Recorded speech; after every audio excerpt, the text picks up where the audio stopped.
Hi, so our first question of the day was, did you travel far, and if so, were your parents supportive? Thank you so much for that question, by the way. I did travel pretty far. I mean, I don't know, maybe not as far as other people, but I am from North Cal, Sacramento area, even though I go to school at UCI, which is in SoCal, of course. So I did travel all the way from North Cal, Sacramento area to Mexico City, and then from Mexico City to here where I'm studying in Oaxaca to do my research. So it was pretty far, but my parents were really supportive. My parents traveled a lot after college and stuff too. So, or I guess I'm still in college, but for them it was after college. So they were really supportive of me having the study abroad experience. However, if your parents are also worried about your safety, that's totally reasonable. I know my grandma was, grandmas worry. And so it's always scary when your kid or your grandkid, I guess, is going off to another country pretty independently. But UCEAP, has a lot of safety stuff in place, like I get alerts about protests or weather events going on so I can keep myself safe through UCEAP. And they have other safety features, and they have people that are hired to watch out for you, So those are all things hopefully that can help your family feel. Hi everyone, so here's my room. A quick note about housing in the field research program. Your mentor will help you set up your housing for your field research when you go to Oaxaca, Querétaro, Mexico City, or Yucatan. And then in Mexico City, we have an awesome program coordinator named Vero, and she'll help you set up your housing there. And it's generally pretty affordable. Rent's about a couple hundred to a few $100s per month in American dollars. And yeah, out here you can see outside into Oaxaca through my window. And now we're gonna end up heading out to breakfast next. So hope you'll stay with us for that. I realized I also forgot to tell you guys about why I became interested in studying abroad here in Mexico and in Oaxaca in particular. So I wanted to study here in Mexico because I'm of Mexican heritage. My abuelita immigrated to the US from Guadalajara in Jalisco. So I've really been wanting to connect with my heritage even more by coming to the country of my heritage, and then also improving my Spanish because I did learn Spanish at home, but also in school, and I didn't get to become fluent at home. So I wanted to come here and try and go from highly proficient to fluent. And yeah, in case you're wondering, you do need a degree of fluency to be in the field research program. They look for having taken enough classes in Spanish or something like that to qualify. We'll go over more requirements for joining the program that are on the UCEAP website later. But they're also, if you don't know any Spanish or you're just beginning Spanish, that's totally okay too, because there's other programs that you can study in Mexico with. For example, the summer program, you don't need to be fluent for that program. A lot of those students studied with me in Mexico City, and that program was also really cool. So we can talk more about all of that later. As for why I wanted to study in Oaxaca specifically for my field research, it's because here the mentor specializes in bilingual education, which is one of my research interests. And so, yeah, I wanted to have the opportunity to do some research with bilingual education, which my interest comes from that my mom has taught English and Spanish throughout her whole career. So,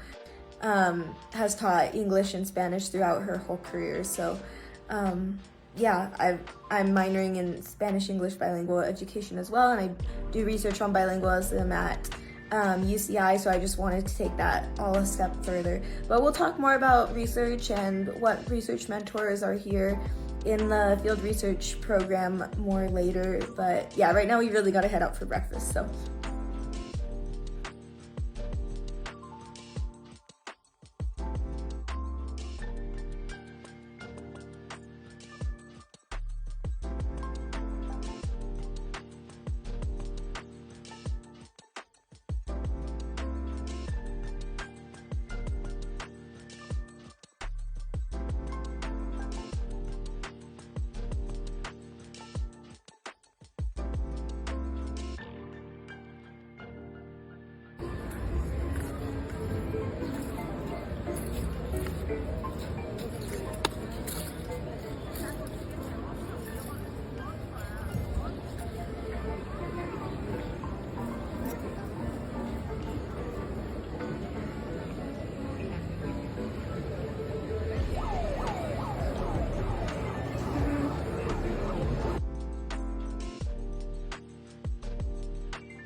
Apoyo porco cocido.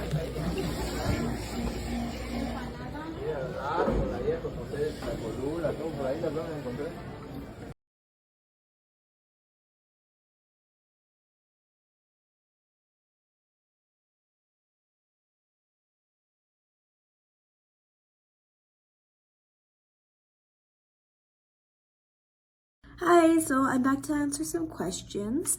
I got one question asking me what my advice would be for students considering this program. So I think my two pieces of advice would be one specifically for field research in Mexico. The more you've thought about what you want to research, the easier the process will be. It's pretty difficult, and if you're not so sure, like, I would still encourage you to do the program anyways if you're interested in research and you want to study abroad in Mexico and explore multiple places in Mexico, since you get to go to both DF to study in Mexico City and to another state or stay in Mexico City to do your research. So I would definitely still recommend you do the program either way, but the more you can think about what you want to research, and even if I know I didn't, so I would definitely still recommend you do the program either way, but the more you can think about what you want to research, and even if I know I didn't have a lot of time to, but if you can read some like background literature about your topic or something, that would be really helpful, because like the more specific of an idea you have, the more the mentors here can help you with refining that idea and then turning it into a manageable research project. And then that's the other thing is, like, my mentors have been working with me on like really making my research questions specific and not having anything like subjective in it. So because it's only a 3-month time period that you have to do your research, you do have to make the question really specific and not too wide, and that's been a really big challenge for me, but there are mentors to help you out with that. So don't let it be a reason that you don't choose to do field research program, but do your best to try and think about your research and what you want to do as much as you can beforehand, because I know I did think about it and that definitely helped, but my ideas were still too broad, and my mentors have had to help me narrow them down a lot. The other piece of advice that I have is more general advice about really studying abroad in general, but it's just that, like, I was really worried about making friends when I came into the program, especially because there's only like a month, right, of classes in Mexico City, and then you go off to another state for field research. And the thing was, I did end up being able to make really good friends over in Mexico City, even though it was such a short time span. So yeah, I would just say, even though it's probably impossible not to worry about at all, just try and know that it'll happen. Like, you'll make friends, and especially everyone here in Mexico has been really nice. Everyone I've met through the program, and really friendly. So that's definitely helped a lot. And you go on field trips together and you have classes together, and through all of that, you get to know each other better, even at first. If at first it seems like it's going to be hard to make friends. So now that I've showed you guys a bit of Oaxaca and we've talked about the program in general, I'm going to tell you a lot more specifics about the field research program and the other Mexico Study Abroad programs. So essentially, this is the web page that you can find on the UCEAP website about field research in Mexico. It's really useful. I still refer back to this page regularly when petitioning for my classes to count towards my degrees, or whatever reason it may be. It has a lot of great information. So if we go over here to dates and eligibility, you can see that field research program is specifically during fall quarter program for study abroad. However, it is a little bit different than a normal fall quarter. So the school year actually started on at the beginning of July here to Mexico on June 30th, and then classes started that first week of July. And then my program will run until October, the end of October. And so basically it's throughout July I took classes, then the beginning of August I came here to Oaxaca for my field research, and I'll be here, but I might be going to a different smaller city to conduct my research sometime in the next month. And that way I'll have people to interview and such for my research on bilingual education, which I'll tell you a bit more about later. And then at the end of October, I go back to Mexico City to present the research that I did.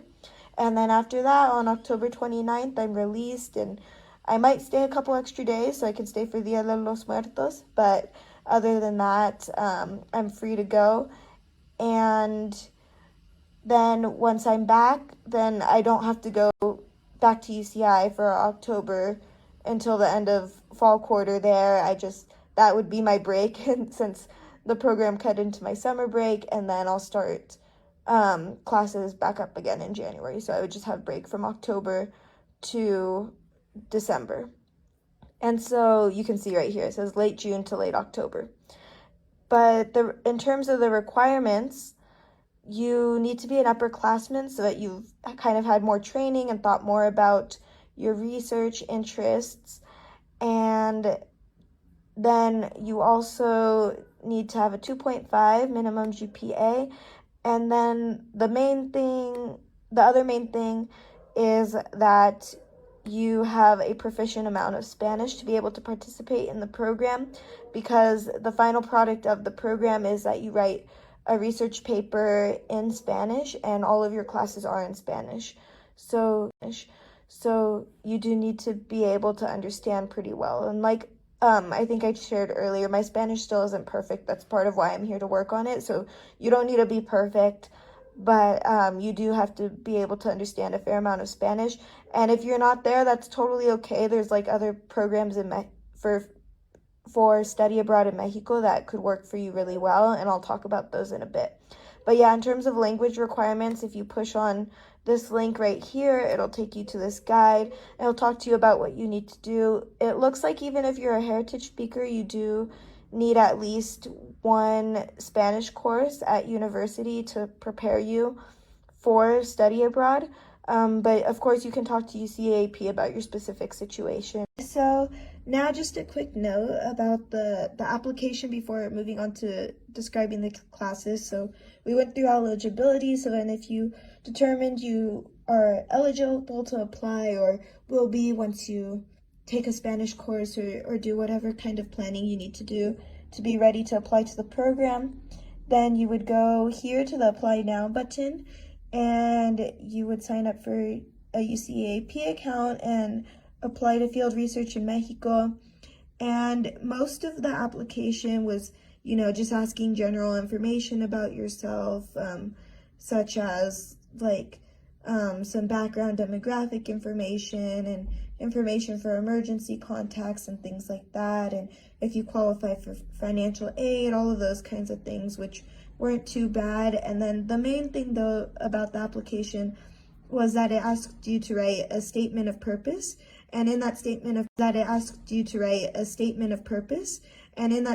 purpose you explain what your interests are for your field research and why you want to be in the program. And so I explained about why I'm interested in researching bilingual education and potential research questions that I had, and a couple of pieces of background literature that I had read, and why I was interested in working with the mentor that I work with, given that she studies bilingual education.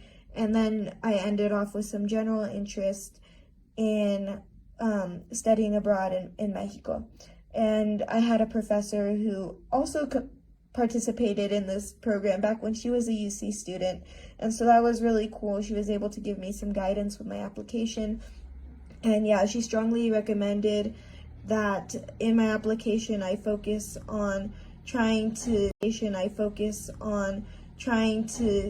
develop as much of an idea about my research as I could, and focus on explaining why I was really interested in that research, because it is a research program. So, and then that way you can distinguish why you want to be in this program specifically from other programs that UCEAP has in Mexico.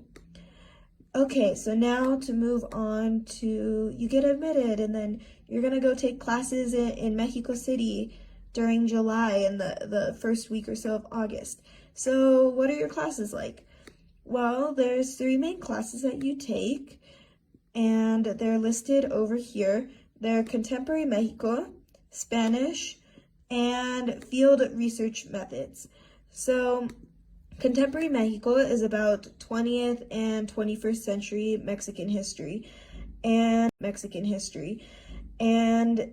there are different professors, and they teach the class slightly differently, but overall it's pretty similar. But in any case, you start with the Revolution of 1910, and you learn all the way up about until the current presidency. And it's a super, super interesting class. It is difficult because all the lectures are in Spanish and there's a lot of history to cover, so it goes pretty fast. But the test at the end, that was the main grade of the class, was really reasonable. And it was like a free response question, and the questions were all definitely rooted in material that we had thoroughly covered in the class. There's also lots of readings to help support you in the class, and I do recommend doing them, but also I do know that we were busy with field trips in class, and I would come back to the house and it can be hard.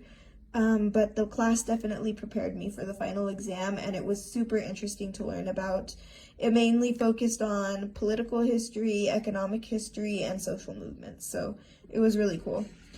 And then the Spanish class was really fun. Our professor was really sweet, really nice person, and she also just helped us kind of get to know stuff about Mexico City in general, in addition to teaching us things about grammar and accents and stuff like that. And she made it really fun too. For example, one of her teaching strategies that was really fun would be to play pop music in Spanish, and a lot of the songs she played were songs we knew, and she also, well, I guess it makes sense they were songs we knew because she let us make a playlist to help her out with that. But she would play the song and print out the lyrics and give them to us. Sweet, really nice person. And she also just helped us kind of get to know stuff about Mexico City in general, in addition to teaching us things about grammar and accents and stuff like that. And she made it really fun too. For example, one of her teaching strategies that was really fun would be to play pop music in Spanish, and a lot of the songs she played were songs we knew, and she also, well, I guess it makes sense they were songs we knew because she let us make a playlist to help her out with that. But she would play the song and print out the lyrics and give them to us, and then we'd get to fill in the accents. And so that was a lot of fun. And she had other fun games. There was one that was a matching game where we matched the famous Mexican woman in the picture with what she did and things like that. And then like I said, our teacher was super nice. She brought us pastries multiple times, panes, and that was really fun to eat those as a class and just chat. And so we learned and we had fun and got to know Mexico City and Mexico better that way because our teacher was so fun and nice. And then Field Research Methods was also a really interesting class. The class focused mostly on anthropological research methods, so participant observation and interviews in order to build an ethnography, and then also it focused on how to gain trust from the people that you're interviewing, and how to build that trust, and how to figure out when the information you're being given by people is accurate, or maybe people are just telling you what they think you want to hear, or things like that. And so all really important things for research in this in anthropology, and if you're going to do an ethnography, which is pretty common, it seems, for field research in Mexico. However, the website does, of course, say field research methods is open to all programs, and I'll go through the research methods mentors in a bit, or the field research program mentors in a bit, and there is, I believe, one who works on biology. So it might not be the right program. Research methods is open to all programs, and I'll go through the research methods mentors in a bit, or the field research program mentors in a bit, and there is, I believe, one who works on biology. So it might not be the right program for everyone's research if you want to do research in your major, but it's really awesome. It's a really awesome research program if it does work with what you study. So then special studies research is the research you do when you go into the field. So I'll talk about that next and head over to the mentors, I guess. So yeah, so after you take your classes in Mexico City in the month of July, and you get to go on field trips like twice a week and sometimes on weekends if you want to join in on extra field trips where you pay a little bit extra, but they're pretty affordable. And then you take classes the other days of the week. So it's really cool. And I will also share a screenshot of the schedule of field trips in case you want to check out the places we went and such. So then, hey, this is my field research methods professor from Mexico City. And so these are the mentor profiles for field research. So after you do your stint in Mexico City, your classes there, you either stay in Mexico City, CDMX, or you fly off to one of the other states we'll talk about in a moment. And there you meet up with your research methods, or your research mentors, and your research mentors help you further refine the ideas that you already made in field research methods class, because that class ends with you writing a proposal in Spanish about what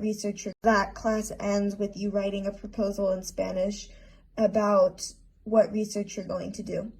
And so then you get to your research site, you meet with your mentors, and they help you define it even further. And hopefully you've already know some stuff about methodology from the class and have read stuff there, and maybe you've even gotten to read some literature in your field before going to your research site. But essentially you get to your research site and you further define your research questions and your research plan and your methodology, and you read your literature, and that's about the stage I'm at. And then if your mentor has you on around the same schedule that mine does, then that's kind of August task. And then in September, after you've kind of explored and gotten to know where you are and prepared to do your research, then in September you can go and do your interviews or however your research might be conducted, and do the field research part of the program. For me, I'm going to be going to a small city called Tlahuitotepec probably, and I'll tell you more about my research in another video later. But yeah, essentially you go to do your research, and then in October is when you'll focus on writing your research paper, and then you present it at the end of the month in Mexico. Okay, so who are your potential research mentors? So there's Doctora Alonso, who was my methodology professor and might be yours too in the program. And so she studies anthropology, ethnomusicology, and history. There's also Doctora Rayas, who teaches some of the other classes in Mexico City, and she's a sociologist, gender specialist, historian, and translator.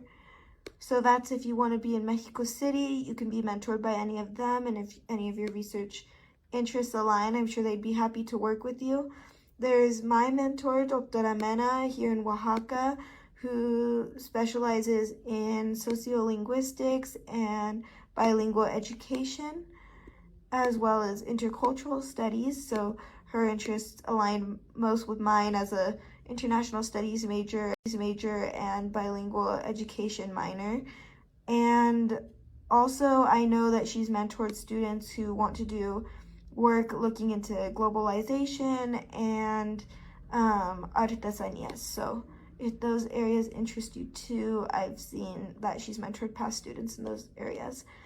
And then there's Dr. Jimenez, who works in Yucatan and works in biological and agronomical sciences. So if you're more in the STEM field, he might be who you want to work with.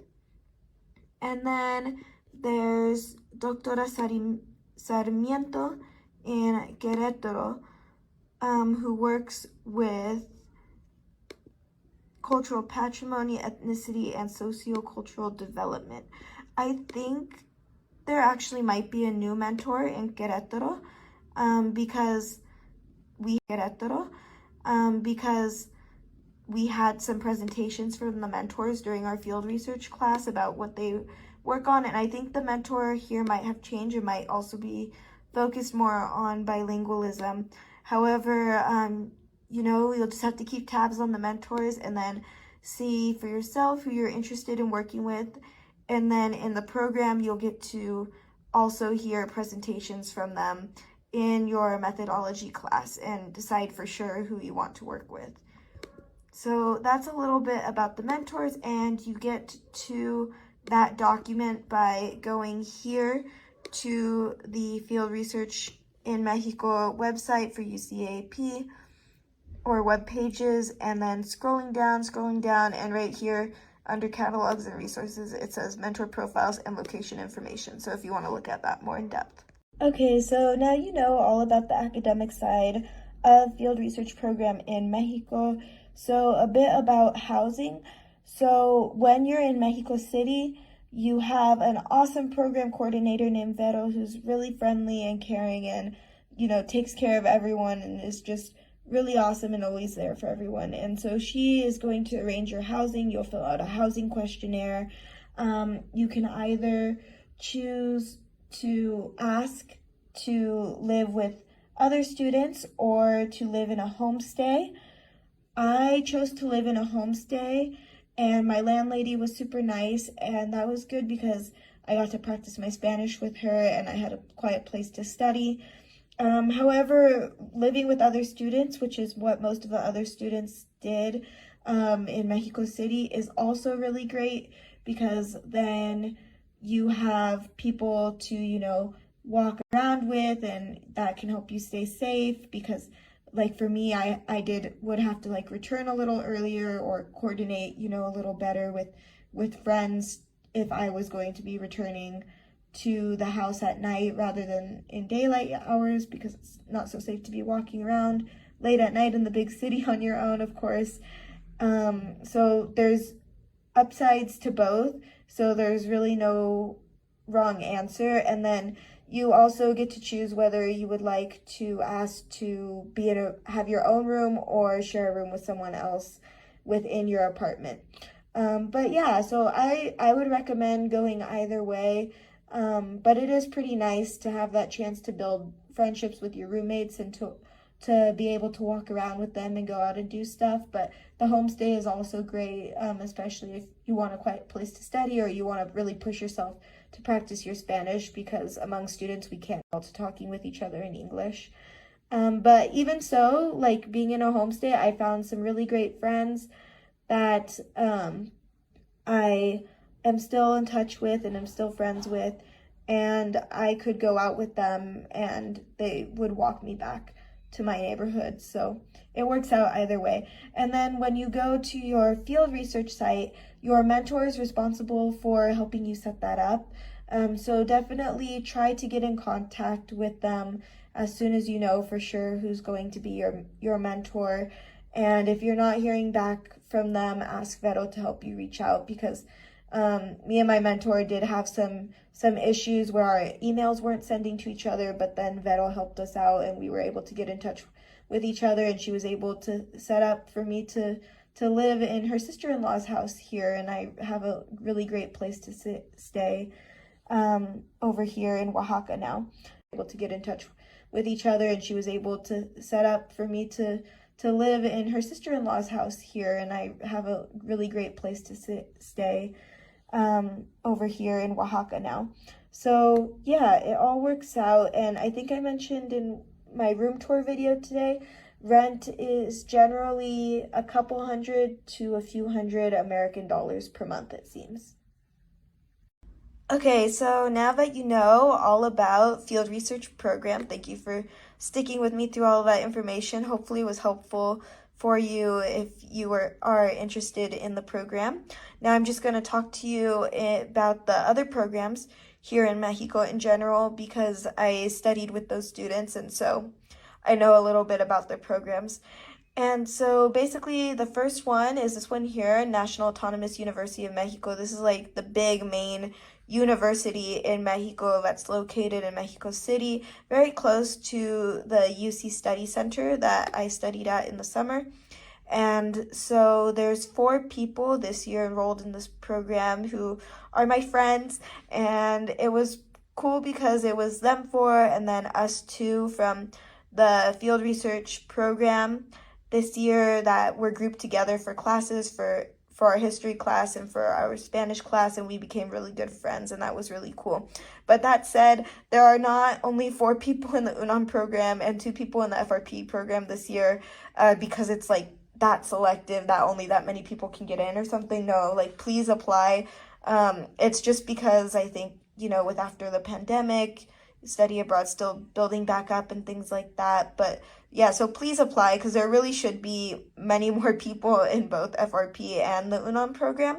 And from what I understand, there have been a lot more people in both of those programs in the past. So there is definitely space for you. Please apply and please make it so these programs grow more, because they're both really great programs. And so yeah, so my UNAM friends are still also in Mexico. They took classes in the summer with us, and I believe for them it probably counted as summer classes because then their stint at UNAM is a semester long, so they're going to be here They started classes this month of August, and they're going to be here through December for the semester. And so they took classes in the summer in order to like prepare themselves for study abroad at UNAM in the fall semester, to prepare to be foreign exchange students in really high level classes taught all in Spanish. But yeah, it's a cool program too if you want to check it out. And then there's also field research program, of course, which I've talked about.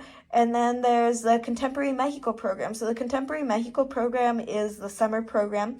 So these students also studied with us FRP students and the UNAM students, and they were the summer program, and so they were a bigger group than we were for UNAM and FRP, so they had class together, but we all had field trips together. And they also had a history class that was similar to ours, and then they also had a Spanish class, but they had various levels of Spanish. So this is a program that if your Spanish proficiency isn't super high, but you want to study in Mexico for a study abroad, like feel super welcome to apply for the Contemporary Mexico summer program, because that's for all skill levels of Spanish. You can be a really beginner in Spanish and you can still be in the program. And your classes besides your Spanish class are taught in English, so you'll be able to do well. And they also have a class on culture in addition to a class on history, so that's pretty cool. And then Community Health in Mexico did not study with us. I'm not sure exactly how their program works, but I'm guessing it's more for people in the medical field, but totally you should check it out if you're interested in Community Health in Mexico. The information should be here on this website, UCEAP. And then Leadership in Social Justice and Public Policy is pretty cool. I don't know too much about it, but a couple of people in the UNAM program are actually technically in this program. And so with this program, they're studying in at UNAM this semester. And then winter quarter, they go to the UC Center in Sacramento and they participate in UCCS, is my understanding. Hopefully that's correct. I'm not sure if all of that information is exactly correct because these aren't my programs, but that's what I understand about those. So if you're really interested in studying abroad in Mexico, which I really hope you are, you don't need to have perfect fluency in Spanish to be in any of these programs, and you do need high Spanish fluency for field research and especially UNAM because their classes at university are all in Spanish. But if you don't have that proficiency in Spanish, there's always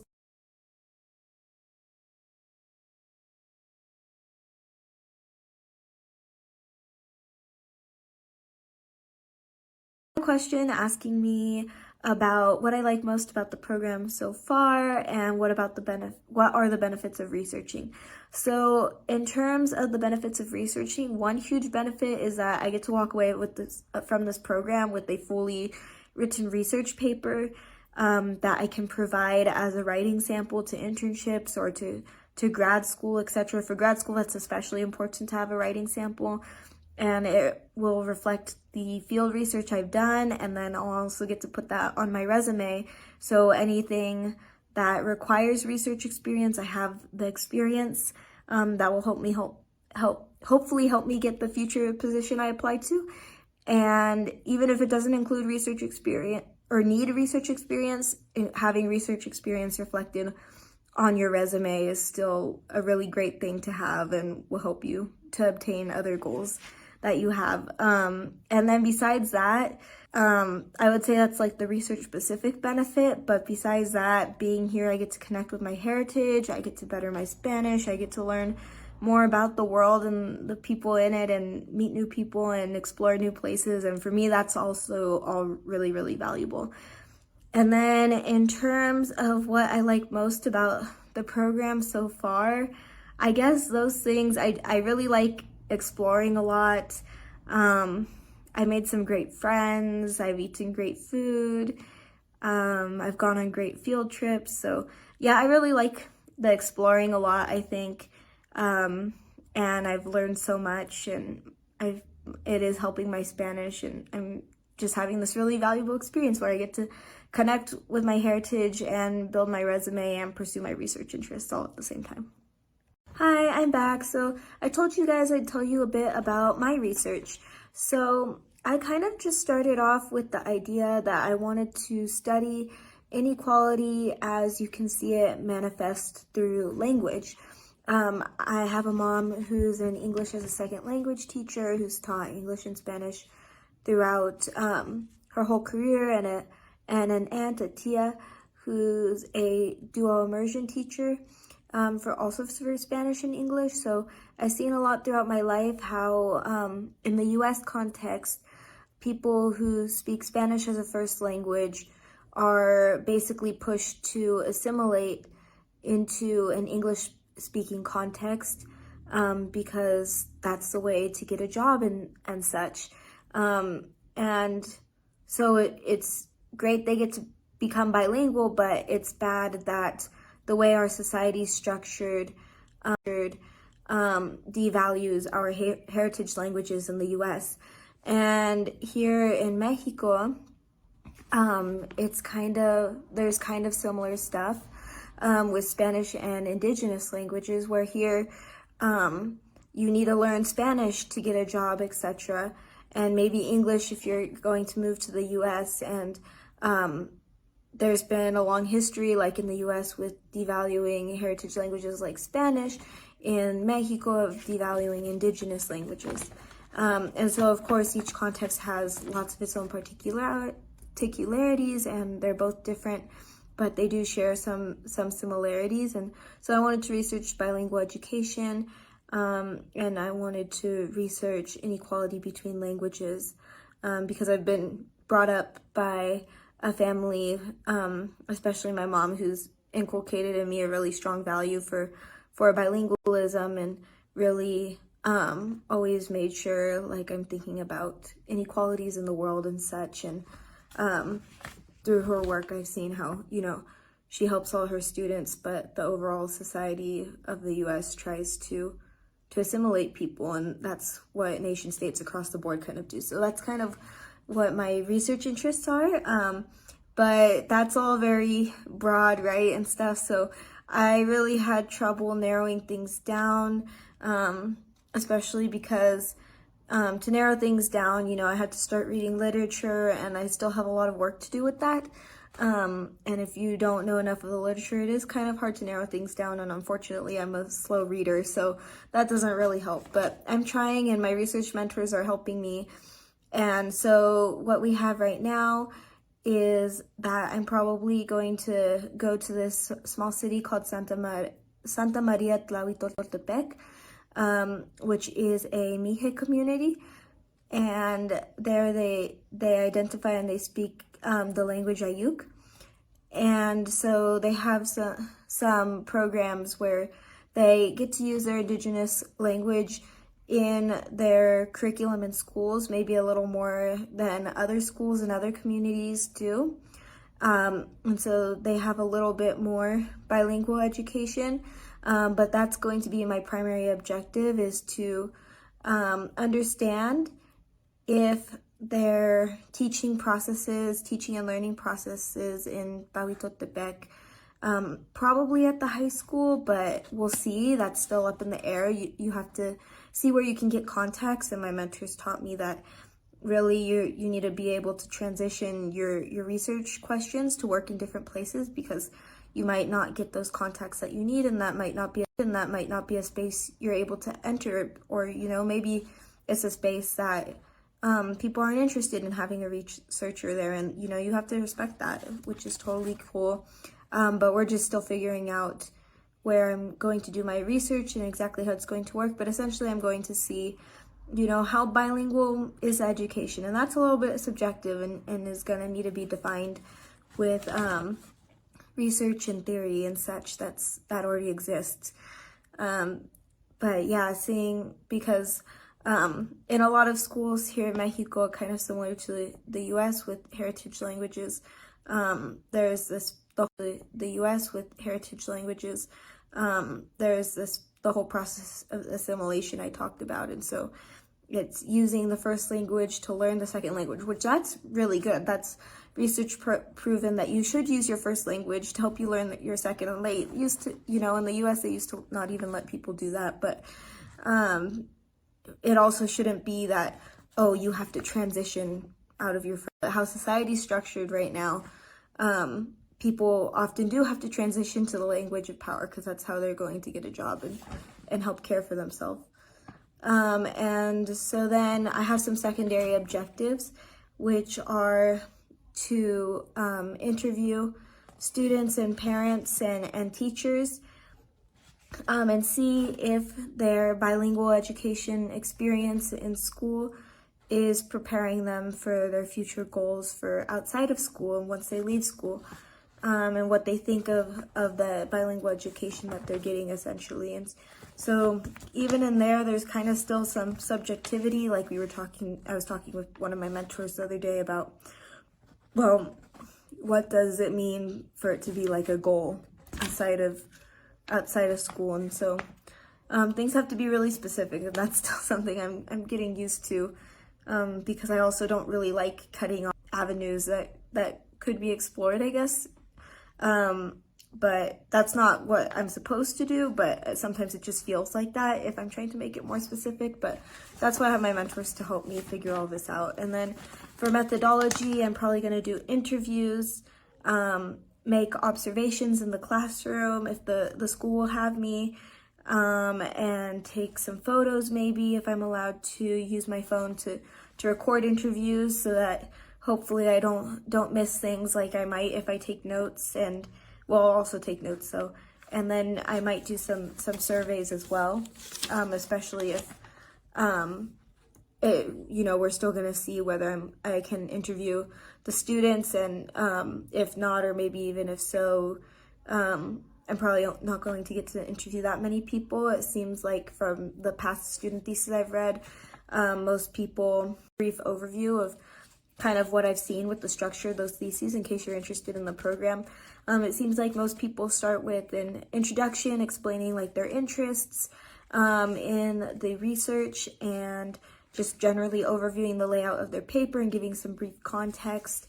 And then they go into the methodology of their paper, and then they go into a series of sections about context, the context thematically of what they're talking about, the context, and then the more specific context after they've given the kind of background literature, thematic context, and they give the context of like, this is the region I am studying, and these are the people I'm working with, etc., and like more concrete things. So it kind of moves from theoretical to concrete context, it seems like. And then after that, they start bringing in their material that they found, their data that they found from their interviews and their observations, and putting that in conversation with the literature that they've read. And then they maybe do an analysis, and then they get to the conclusion section. And most papers seem to average somewhere around 20 to 30 pages double spaced. And then bibliographies seem to usually be between 10 and 20 citations long for a pretty solid paper. And then people will include their interview questions or maps or things like that in the very back of the paper as appendices. So yeah, that's kind of what my research is and how the general structure of an FRP research paper looks. And thank you for listening to that. Hi everyone, I'll be signing off now. Thanks for watching the takeover about field research program in Mexico. I left a couple posts with a few last memories, pictures of my memories from Oaxaca and Mexico City in the feed if you want to check that out. But yeah, my email is edern, EDERN, @uci.edu if you have any more questions about study abroad in Mexico, and or field research program. Thanks.